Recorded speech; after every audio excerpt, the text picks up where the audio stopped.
Hello, people. Welcome back. I have three more songs to throw at you, and I feel like this first band is going to run very long because I do believe they are the best 90s band. They're the best thing to come out of the 90s musically, I believe. And I don't think that's a very controversial opinion. And no, I'm not talking about Nirvana. I am talking about the Smashing Pumpkins. Oh my god. The Smashing freaking Pumpkins. Um, and no, I don't dislike that name. I think Smashing Pumpkins is a really cool name. I think band names need to sound cool and provoke some kind of thought, like an abstract thought, a deep thought, anything. It needs to provoke some kind of thought.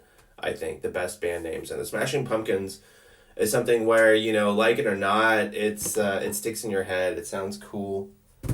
But this band, I would argue, is better than Nirvana. I mean, as good as Nirvana is, I feel like they're kind of like a one trick pony. They do that trick exceedingly well.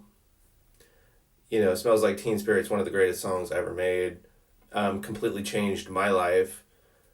But Smashing Pumpkins have so much more range. Like, they really just got thrown into like the grunge label, but Smashing Pumpkins are not a grunge band. They do have songs that are a bit grungy, but mostly I would call them a psychedelic rock band.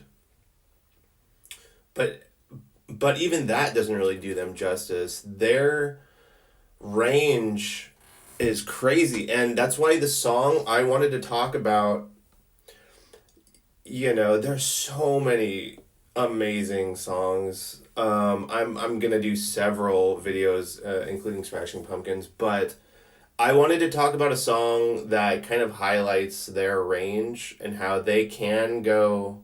Well, so the song is called "Lily, My One and Only," off of what I would say their greatest album, "Melancholy and the Infinite Sadness." And this song, like on this album, you've got stuff like Zero and Bullet with Butterfly Wings, like those heavy masterpieces. And then you have a song as gentle and sweet as Lily, My One and Only on the same album. And it's a song, you don't really hear much about, but I love it so much. It's just so pretty and calm. I think the song is about like a peeping Tom. It's somebody who's like staring at someone through a window and then eventually gets taken away by the police, I believe. But wrapped in a beautiful little bow. So I think I discovered Pumpkins with, as many people did, from their Today video off of Siamese Dream, which is immaculate, that album.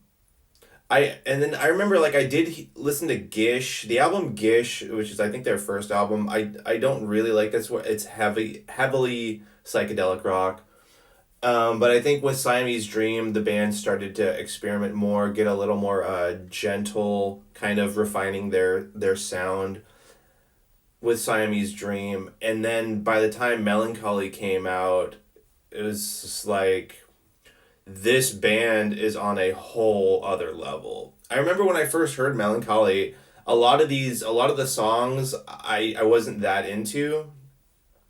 Like Lily, My One and Only, I just thought, like, compared to everything else, this was just like, I thought of them as like filler songs, but over time, listening to these things, these lesser known songs have really grown on me. and it's just so good. And then what? Adore came out, I believe, after Melancholy, where the band kind of went into a more electronic, darker, moodier direction, and it's still good. I mean, the song "Perfect" off that album is kind of like a perfect song. But I don't know. I am not a fan, as I've said before, of bands like drastically changing their styles. But you know, if they make it work, it's rare. But I think Adore, it does work. Adore is a great album, and then followed up by Machina, the Machines of God. That album, while it doesn't have the range of Melancholy, a lot of the songs on Machina are they have a similar vibe, but they are extraordinary songs. Machina, I think, you know, it was kind of like the same thing when I railed against At the Drive-In. It's like, why would you guys stop making music when you're at your best? And I do believe Machina was them at their best. Like I believe they've perfected their sound with that album, and then break up. And you know, I really got the sense that the bassist Darcy and Billy Corgan really had a falling out. Those two did not like each other, and it's such a shame. It is such a shame they couldn't get over their differences, because you know, the band breaking up, Billy Corgan kind of doing his own thing for a while.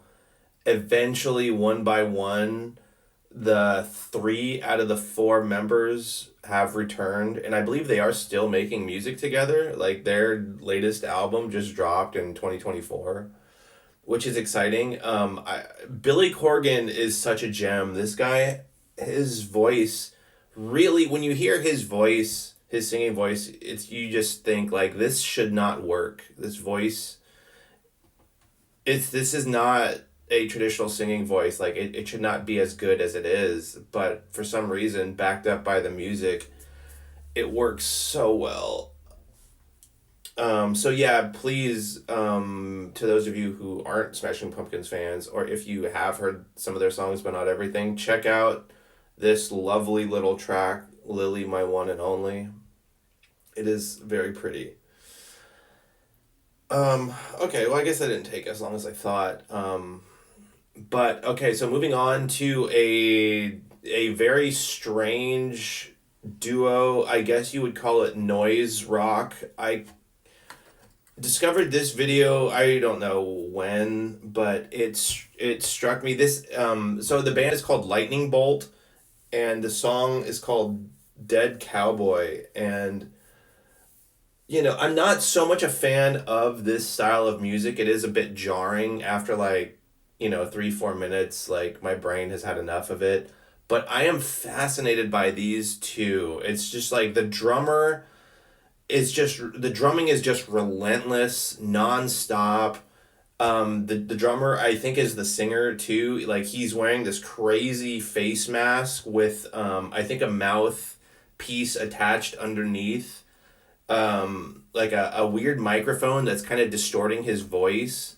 He almost sounds like an announcer. And then the it's just him, and then the guitarist who's just not shredding, but playing just crazy music on the guitar. This kind of stuff I've never heard before, and they're just surrounded by this crowd of people going crazy.